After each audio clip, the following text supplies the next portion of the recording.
6 juin 1786. Ce fut hier. Le jour mélancolique et sombre semblait de ma tristesse avoir revêtu l'ombre. On eût dit qu'à son tour l'âme de ce beau lieu voulait sympathiser avec ce jour d'adieu.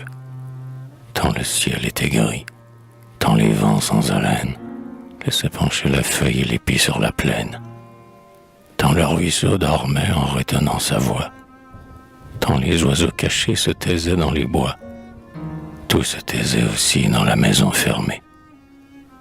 On osait regarder une figure aimée. Quand on se rencontrait, on osait se parler, de peur qu'un son de voix ne vînt nous révéler le sanglot dérobé sous le tendre sourire, et ne fit éclater le cœur qu'un mot déchire. On allait, on venait, mère, sœur, à l'écart, préparés à genoux les apprêts d'un départ, et chacune, les mains dans le coffre enfoncé, cachait avec ses dons une de ses pensées. On s'asseyait ensemble à table, mais en vain, les pleurs se faisaient route et coulaient sur le pain. Ainsi passa le jour, et quand la nuit suprême, nuit qui doit pour jamais séparer ceux qui s'aiment, eut jeté sur nos yeux des voiles plus épais, « Allez, dis-je à ma mère, et reposez en paix. Reposez votre cœur de soupirs et de larmes, bénissez votre enfant et dormez sans alarme. Que ce dernier sommeil que je fais près de vous descende sur vos yeux encore tranquilles et doux. De notre long adieu n'anticipez pas l'heure. Hélas, trop tôt viendra ce long soir où l'on pleure. Mais l'esprit qui console et l'ange des adieux, à ma prière alors viendront sécher vos yeux.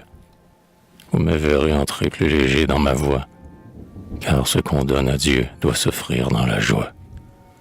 Dormez, dès que le jour sur l'église sera lui, au pied de votre lit je vais être avant lui.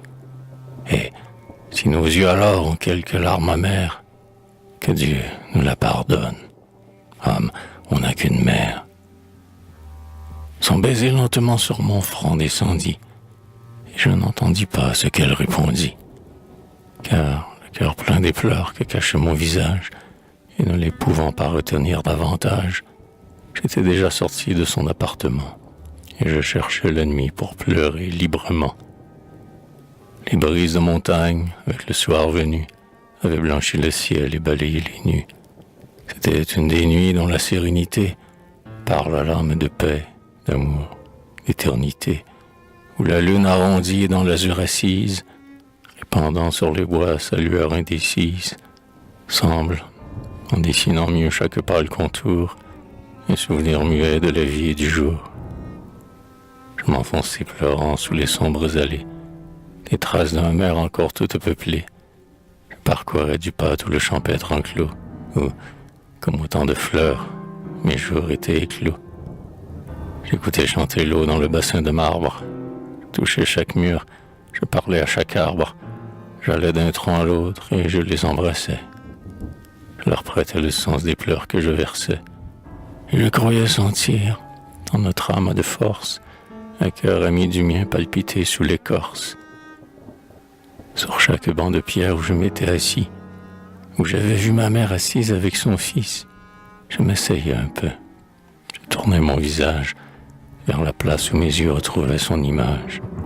Je lui parlais de l'âme. Il me répondait. Sa voix, sa propre voix dans mon cœur s'entendait, et je fuyais ainsi dû être aussi commode, réveillant mon passé pour le pleurer encore. Du nid de la colombe à la loge du chien, je revisitais tout et je n'oubliais rien.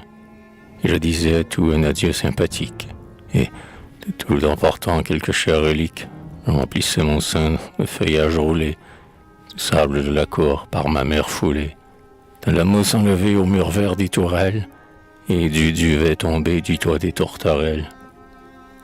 Puis, quand j'eus complété mon douloureux trésor, pour consumer la nuit qui me restait encore, j'allais dans le parterre, au pied de la fenêtre, dans la chambre où ma mère aussi veillait peut-être. Près du bassin d'eau vive où tremble le bouleau, le corps sur le gazon, le front penché sur l'eau. sur l'eau que j'écoutais sangloter dans sa fuite, comme un pas décroissant d'un ami qui nous quitte. Et là, prenant la terre et l'herbe à pleine main, collant ma lèvre au sol que j'allais fuir demain, j'embrassais cette terre où j'avais pris racine, où m'arrachait si tendre une force divine. J'ouvris mon cœur trop plein et j'en laissai couler ce long torrent de pleurs qui voulait s'y mêler. Je ne sais pas combien d'heures ainsi coulèrent, ni quelles mille pensées dans ma tête roulèrent. Son œil infini, Dieu seul peut les compter, et le cœur dans sa langue au cœur les raconter. Il est des nuits d'orage où le flot des idées, comme un fleuve trop plein aux ondes débordées, roule avec trop de pente et trop d'emportement, pour que notre âme même en ait le sentiment. Un vertige confus bouillonne dans la tête, et, prêt à se briser, le cœur même s'arrête. J'étais dans cet état, sans entendre, sans voir, anéantissement, sommeil du désespoir. Seulement par moments mes pleurs, pleuvant encore, m'éveillant tombant dans le bassin sonore. L'aube enfin colora sa barre au bord des cieux, comme un flambeau soudain qui vient blesser les yeux. Je voulus, sans revoir un visage de femme, dire à ma mère un mot qui lui laissa mon âme. Sur mes genoux tremblants du seuil, je m'approchai. De mon front prosterné, muet, je le touchai. J'entrelaçai mes doigts au barreau des persiennes. J'ai cru sentir des mains qui rencontraient les miennes. Adieu, criai-je. En vain, j'ai voulu joindre un mot. Mon cœur noyé d'angoisse eut à peine un sanglot. Je m'enfuis courant et sans tourner la tête, comme un homme qui craint qu'un remords ne l'arrête. Je marchais devant moi par des champs sans chemin, de peur de rencontrer, d'entendre un être humain, jusqu'au sommet aride où la sombre montagne s'affaisse et redescend vers une autre campagne.